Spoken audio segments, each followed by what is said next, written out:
See, now this is what happens when you leave me a video response.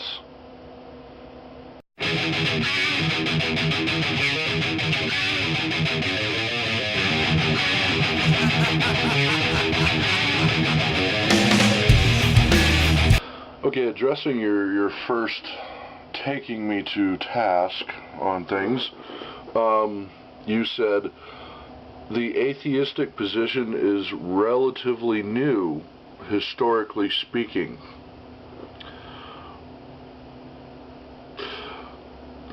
I just don't know where to begin with that, dude. I mean, we have written record of atheists all the way back as far as there are written records, and I'm pretty sure there were people who didn't believe way before then.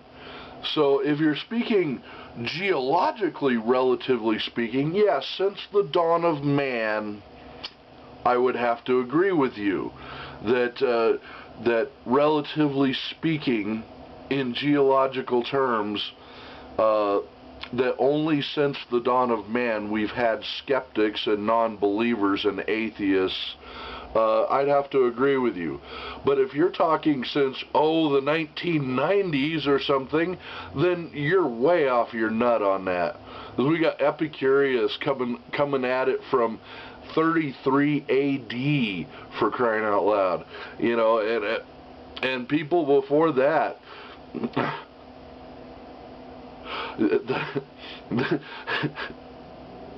It's not only an unattainable position, but it is just outright fallacy and ludicrous. And then you go on to say that you believe in something. There's some higher power somewhere, something somewhere. If you can't even define what it is, why do you believe it? Do you have that big a fear of death? Do you have that big an ego that you can't let go and say, you know, I really do just have one life and that's it, and then I turn to dust? Does that thought just frighten you all to shitting back? Because that's what it sounds like when you say something like that. I believe that there's some bigger power in the universe. I don't know what it is. I can't put my finger on it.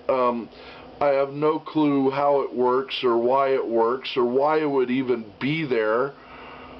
But I believe it. Ha ha ha ha ha ha. And then you go on to say, science has not proven or disproven an existence for God. That's kind of why you believe that there might be something out there. Well, science hasn't proven or disproven that there's a 20,000-pound dragon living in my living room either. You gonna believe that? Science hasn't proven or disproven that the moon is made out of cheese at its core. You gonna believe that? See, when you open your mind to believing a bunch of bullshit, what you end up doing is believing a bunch of bullshit.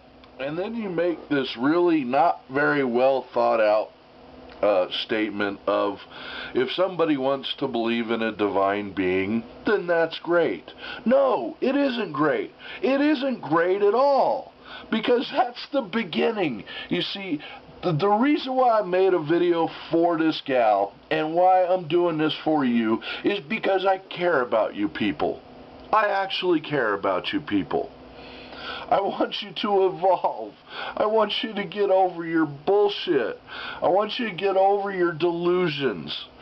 And when you do it, when it's just this little seed of, well, maybe there's something out there, when you do it there, it's a lot easier than when you're deep down inside of it. You know, when you're deep down inside the belly of the beast, it's a lot harder road to crawl to get out the ass of religion. And so that's why I do this, and that's why it's not great, because it's the beginning. It's the beginning. Saying that there's an imaginary friend out there in the sky opens you up to the hugest fall you'll ever take, and that is religion. And that is what eventually drives people to fly planes into buildings. That is what eventually drives people to not want gays to have equal rights. That is what makes people not want women to have abortions.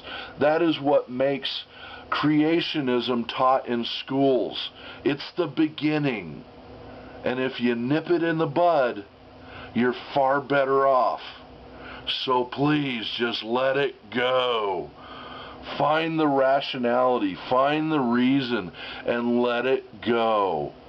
And then to piggyback on to that, you say, you know, why did I pick on this girl? Why am I picking on you? Because, you know, she's benign. She's, you know, she's benign. She doesn't have any, you know, she's one of the most relaxed theists that you've ever seen.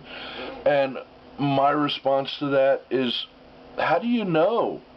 You know, no one knows what her beliefs on gay rights are. No one knows what her belief on creationism is. No one knows what her belief on abortion rights and the rights of women are. Circumcision, how does she feel about that? Has she even given it a thought? No, just religion told me that circumcision's okay, so go ahead, chop off the tips of male penises. Kill 20,000 nerve cells at a time. Who cares? You see? Are you beginning to get it? Is it sinking in a little? Is that the standard tenets of a religion, any religion, even your branch of it, you have to have certain things that fall in line. And those things are usually not very good for humanity. And then the coup de grace happens. You say that I'm trying to evangelize to her and crap all over her beliefs while not explaining my beliefs. I don't have beliefs. Did you miss the term atheist somewhere in there? Atheist. A lack of a belief in God. There, that's my belief. And it's based in reality. It's based on evidence. It's based on everything in the knowable universe that we have at our fingertips. It is reality. There is no belief to it. And then you say, how has atheism made me a better person? It doesn't have to. Atheism is not a value. Atheism is not a doctrine. Atheism is not a moral guide. Atheism is a lack in belief in bullshit. That is it. Has it made me a better person? Overall, I think so. I no longer am deluded, if that's what you mean. I no longer follow what other people say to be true without looking at it with a skeptical eye, if that's what you mean. I no longer buy other people's bullshit, if that's what you mean. So has it made me a better person? I don't know. I don't know that it has. It never tried to make me a better person. It's not a religion. It's not espousing to try and make me a better person. I make me a better person on a daily basis, and I am accountable, no one else. Has atheism helped me get through some of the tough times in my life? No, absolutely not. It's harder being an atheist than being a believer. Maybe that's what you can't wrap your brain around. Because, let me tell you something. My mother just died on December 15th of this year. You know, when someone dies as an atheist, they're dead. They're gone. You have to deal with the fact that you will never hear their voice again. You will never see them again. You will never be around them again. They are gone. They are dead. When you become an atheist, you have to kill off everyone that you thought you were going to see in heaven. Everyone that you thought was going to be reincarnated. Everyone that you thought you would see in Valhalla or whatever other wacky belief you might have. But when you're an atheist, they're just dead. And they're gone. And it makes you cherish the time that you spent with them all the more important. The bottom line is, religion of any kind is not benign.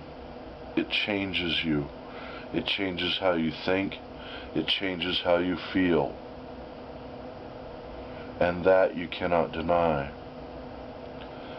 And to sum it up, in the words of the immortal Christopher Hitchens, that which can be asserted without evidence can also be dismissed without evidence.